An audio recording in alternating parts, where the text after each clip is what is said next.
What's your brand, damn it? So I want to talk about your brand. I think that people understand that I represent two types of thought processes. One thought process is the business mind. I own as many as 14 organizations, companies, and they all roll up under the umbrella of Wired Differently, Inc. So the funny thing is I'm not just a payroll guy or a donut guy or a staffing guy or a factoring guy or a leasing guy. I'm actually really one thing. I'm an entrepreneur and I build businesses. But what is my brand? And so I want to talk to you about from the business side of what my brand is, but I also want to talk to you about, more importantly, before you can have a business brand, I want to get a little deeper. See, it's very important that we understand that we may have a business brand, but before we can have a business brand for the snow cone machine or the donut machine or the restaurant or the factory that we own and run, all that's all good. That's how we make money. That's what we're doing. That's our identity. That's our business brand. But before we have a business brand, I think we also need to understand that we have to have a personal brand. The brand is a big deal. The brand in your business is a big deal. And we'll parlay that in a second. But before we can even get to the brand of your business, we got to get to the brand of you. Everything I'm going to teach you about a brand is going to be the same thing that you're going to need for being a brand in a company. In the whole wide world, there's only two types of brands. The one that you decide to be or the brand that they make you.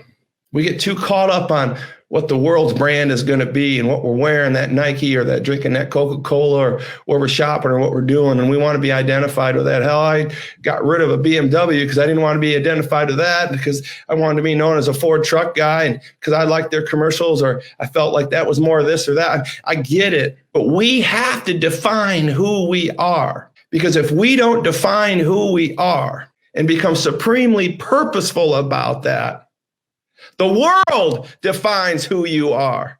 You need to decide who you want to be and how you're going to do it. And then you need to market yourself in those ways. Now, there's where I lose to people. Oh, Todd. Well, there you go, marketing yourself. There you go, talking about yourself again. Why did you have to go? Well, because marketing isn't a bad thing. Marketing is just another word for showing people the things about you that's your brand. You have to share that witness. You have to market it, damn it. I mean, that's what you call it. It's called marketing. Sharing, loving, caring, giving, marketing. And if you don't do anything about your brand, if you don't study or share anything about your brand, then somebody out there is going to insert narrative. Which brings me to the number one brand demand. Are you already branded? Some of us were born into a situation that branded us in the beginning of life. We see movies, we talk about these things in quiet corners, about who was given what and why they succeeded and you didn't or I didn't because their dad gave them this or that. They were branded. Is that bad? No, I mean, it just came out of the damn womb. It wasn't their fault that they got into a life of luxury. They were branded that way. Some of them grew up in an impoverished world. I'm not going to say I grew up in an extremely impoverished world, but I remember my parents fighting over money. The earliest branding I can remember was of my parents fighting over money. It's not your fault that you may be branded because maybe your father is in jail. Maybe you're branded because your mother left and went somewhere and didn't take you with her.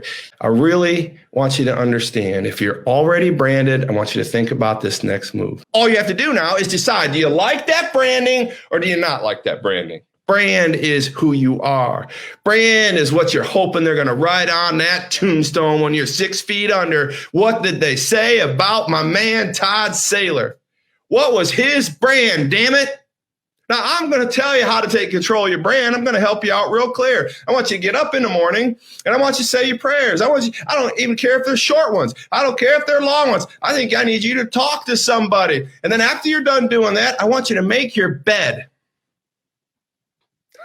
It sounds silly. But when you're done making your bed, you got one thing done already that day because you're a doer, you're a worker, you're a change artist, you're a specialty person, you're an overcomer, you're a motivator, you're a lover, you're a take charger, you're all these things that you need to be to change your brand. And you're going to take control of it right from the time you get out of the bed every morning and quit lollygagging around and getting on the Facebook and getting on the emails and the text messages. Get up, get around, get your bed made, get your ass out the door and get going because you got your brand to work on. If you want to get better, you need to be purposeful about it. Get up in the morning, make your bed, do your reading, get your people in order, get your family in order, do some good things, and be purposeful about who you want to be as an individual. Own it. Go get the trademark. Go get the registration. And if it's in your person, your own life, and your brand in your own life, own it. Apologize when you screw it up. Make it up to people when decisions were made that hurt them. If your brand does something wrong, you got to say, that's on me. It's not on my employees. Protect your brand. Own your brand. Why would you start a company and not be cognizant of the fact that everything that you do as an owner, as an employee, as an individual is a representation of that organization?